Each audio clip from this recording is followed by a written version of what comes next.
Bonjour à tous, que Dieu soit béni, que Dieu soit loué. Encore ce matin, c'est par sa grâce, par sa volonté que nous voulons encore parler de sa part ce matin. C'est pour cela, avant d'entamer notre sujet de ce soir, nous voulons beaucoup plus en parler là-dessus. Que Dieu vous bénisse d'abord d'avance. Pour vous qui êtes en train déjà de nous suivre en direct, que Dieu vous bénisse. Que Dieu vous bénisse et surtout n'oubliez pas de vous abonner sur notre chaîne YouTube, le Dieu qui m'a racheté, pour beaucoup plus avoir des précisions sur cet enseignement que nous avons déjà débuté. Aujourd'hui, je vais parler qu'est-ce que c'est la tribulation, ou comment savons-nous que la tribulation dure 7 ans. Je vais d'abord faire une introduction pour une bonne compréhension pour certaines personnes. Cela ne peut pas être très compliqué. Si tu es un amoureux de la parole de Dieu, tu vas comprendre certaines histoires sans pour autant entrer dans le profondeur. Je vais commencer par mon introduction. La tribulation est une période à venir de 7 ans. Écoutez-moi très bien avec cette lecture, par après je vais intervenir. La tribulation est une période de 7 ans. La tribulation est une période à venir de 7 ans, pendant laquelle Dieu finira de corriger Israël et de juger les incroyants. L'Église, composée de tous ceux qui auront mis leur confiance à la personne et à l'œuvre du Seigneur Jésus pour les sauver du châtiment encouru à cause de leurs péchés, ne serait pas présentée en ce moment-là.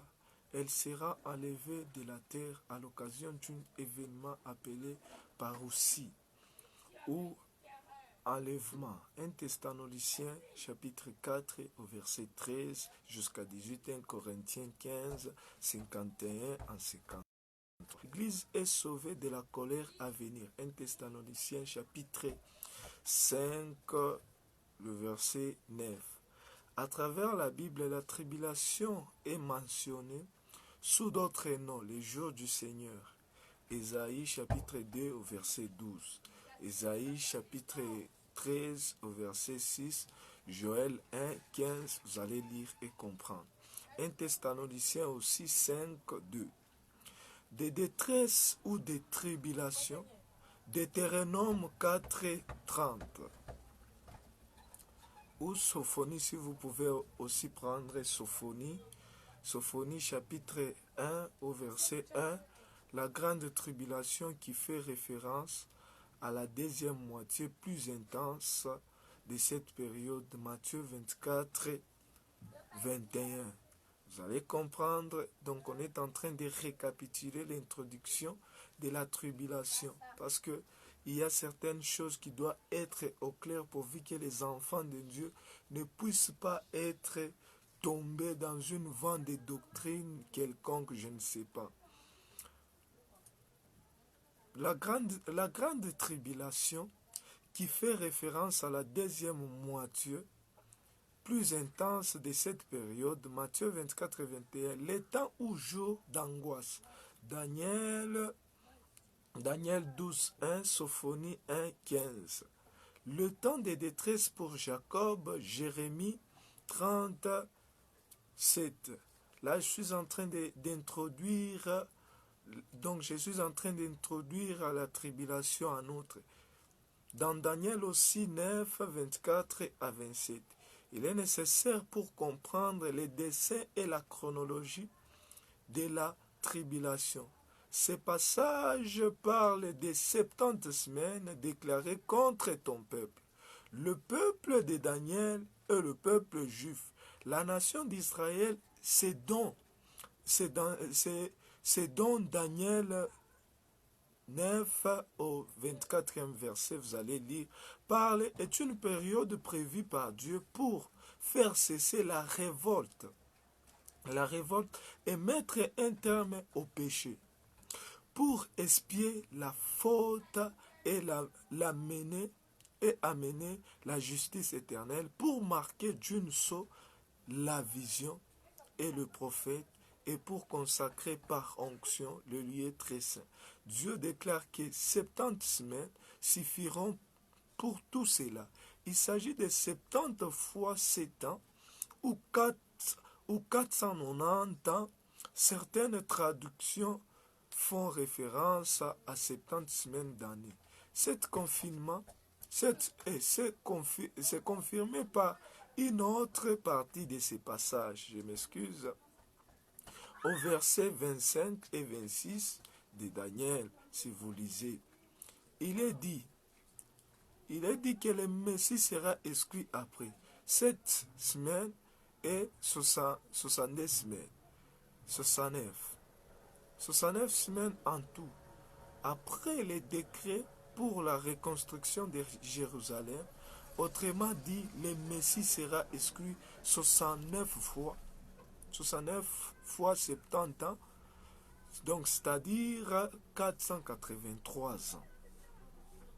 Après les décrets de la reconstruction de Jérusalem, les historiens bibliques confirment que 483 ans se sont écoulés entre les décrets de reconstruction de Jérusalem, la crucifixion de Jésus. La plupart des exégètes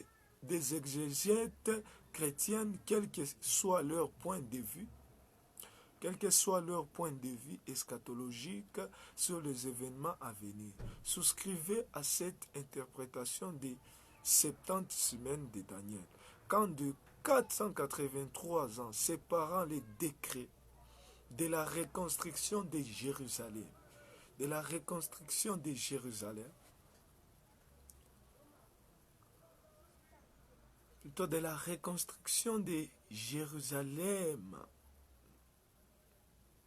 quand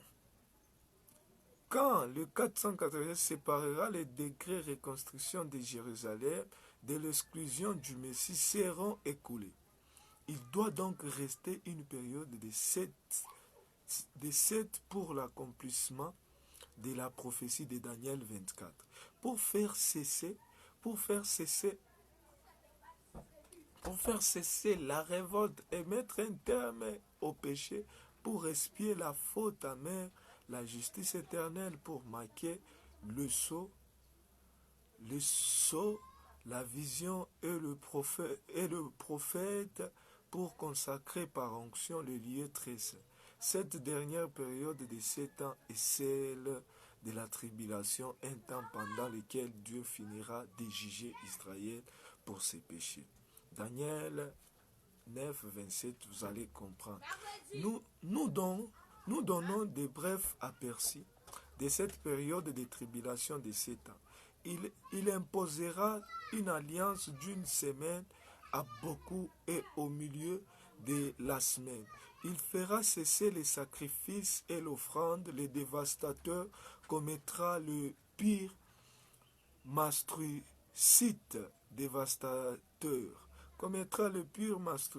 jusqu'à ce que l'anéantissement et ce qui a été décidé se déverse sur lui.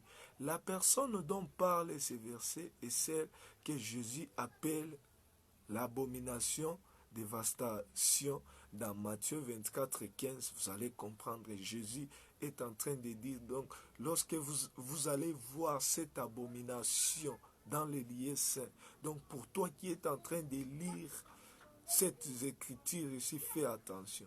Et qui aussi appelé la bête en Apocalypse 13, est aussi appelé la bête en Apocalypse 13 dans Daniel 9, 27.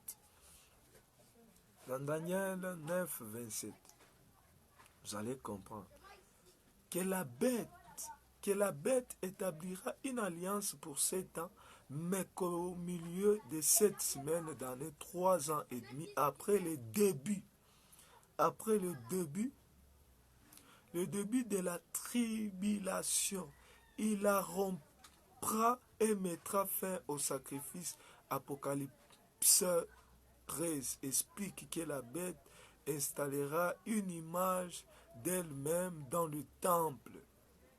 Et il exigera que tout le monde l'adore. Le verset 5 dit que celle durera 42 mois, soit 3 ans et demi.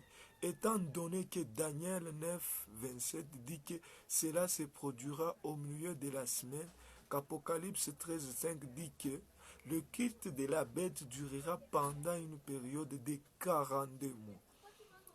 On voit bien que la durée totale de la tribulation sera de 24 mois ou 7 ans, voire aussi Daniel 25 où un temps de 2 temps est la moitié d'un temps et un temps est égal à une année, 2 temps est égal à la moitié d'un temps, 6 mois soit au total 3 ans et demi fait également référence à la grande tribulation, la deuxième moitié de la période de 7 ans de tribulation.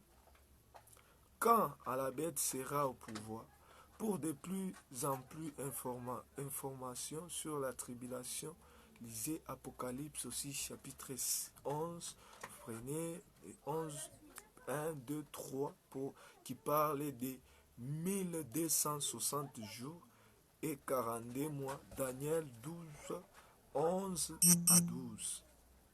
Vous allez comprendre qu'il parle de 1290 jours et 1335 jours, toutes ces durées faisant référence à la moitié de la période et la tribulation, les jours supplémentaires de Daniel 12 inclut peut-être les temps pour le jugement des nations.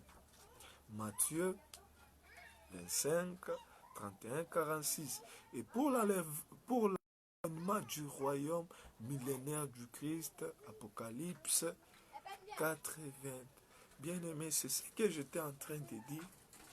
Vous savez, il faut avoir la révélation pour parler de ces choses. Il faut avoir donc l'inspiration, parce que ces choses, quand on parle de la tribulation, on connaît que ce sont des moments difficiles qui vont arriver. Il y a certaines interprétations qui est en train aussi de parler certainement de la tribulation, mais pour ce qui est vrai, la tribulation va durer 7 ans. Et la tribulation, ce sont des moments à venir. Ce ne sont pas des moments qu'on est en train de vivre aujourd'hui. La tribulation, mais la Bible nous met en alerte de dire que lorsque vous allez voir certaines choses arriver, ça ne sera plus le commencement, ça ne sera plus la fin plutôt, mais ça sera le commencement. C'est-à-dire, ce matin, j'aimerais exhorter quelqu'un à dire ceci. Vous savez, nous savons que nous allons passer, mais tout en étant des enfants de Dieu, nous devons garantir même la génération qui va affronter. Donc le sang, l'ADN qui va couler dans nos propres enfants, dans nos arrière-enfants, dans nos arrière-petits-enfants, l'ADN, notre sang qui va couler, il faut que le sang de Jésus leur soit imposé. Pourquoi? Parce que ce moment sera difficile. Si tu n'es pas enlevé au premier enlèvement, quand le temps de la tribulation, le temps de la marque de la bête va s'imposer, bien-aimé, ça sera des temps difficiles où l'homme ne va plus supporter, où l'homme va chercher la mort, il ne va pas trouver, où l'homme va chercher. Mais en outre, celui qui vaincra ces moments-là, Dieu va revenir pour prendre ceux qui auront résisté à cette tribulation-là. Bien-aimés, aujourd'hui, si nous sommes incapables de vivre cette petite tribulation de la pandémie, est-ce que vous croyez que la génération, les enfants qui sont derrière nous, seront capables de vaincre cette tribulation? C'est pour cela, ce matin, je suis en train d'appeler à tous les enfants de Dieu de garantir même leur génération. À vous qui êtes papa, imposez l'ADN de votre famille, dans votre généalogie. Parce que donc la chronologie de la parole, de la prophétie est en train d'atterrir. Mais que dire? Vous allez passer. Vous avez déjà donné votre vie à Jésus-Christ. Moi, je dis ceci. Nos parents ont pris le temps d'investir en nous. Nous aussi, ils ont pris le temps d'investir Jésus en nous. Nous aussi, nous devons investir Jésus dans notre sang. Donc, Jésus soit là. Même nos enfants seront soumis à Jésus. Pourquoi? Parce que lorsque nous allons les soumettre à Jésus, c'est-à-dire eux aussi vont donner leur vie à Jésus, eux aussi vont travailler pour Jésus comme nous on l'a fait. Bien aimé, la bonne nouvelle, c'est-à-dire si toi tu n'as pas encore donné ta vie à Jésus, bien aimé, il y aura des moments où même quand toi, même quand toi tu vas passer, mais laisse-moi te dire, il y a la génération après toi, les enfants que tu vas enfanter. Si toi aujourd'hui tu ne prends pas les choses au sérieux, bien aimé, laisse-moi te dire, même tes enfants, même tes petits-enfants ne prendront pas au sérieux les choses de Dieu. C'est pour cela, investis Jésus dans toute ta famille, investis Jésus dans toute ta généalogie après toi, investis Jésus dans la génération qui va venir après toi, parce que tu es une source de vie, tu es une source de bénédiction. Faut laisser Jésus qui est la sainteté, qui est la sanctification, qui est la repentance. Faut Jésus qui est l'amour, la paix, la joie. Alléluia, merci. Faut chercher Dieu, parce que quand on cherche Dieu, on a cette assurance que non, même nos enfants vont travailler. Et même quand on sera enterré avec cette joie parce qu'on sait qu'on a déjà investi Jésus. Bien aimé, la tribulation est en train de venir. Mais ce que j'aimerais dire, la tribulation, nous, on ne va pas vivre la tribulation. Mais nous sommes en train de projeter la génération qui sera au temps de la tribulation. Ça sera nos enfants, ça sera nos petits-enfants, ça sera nos petits-fils. Bien aimés, nous devons déjà travailler aujourd'hui sur ça. Parce que si aujourd'hui nous sommes en train d'imposer les liens familiales qui est dans les sens, si Jésus est notre ADN bien-aimé, mes petits enfants vont vivre la gloire de Dieu, vont vivre la puissance de Dieu, vont vivre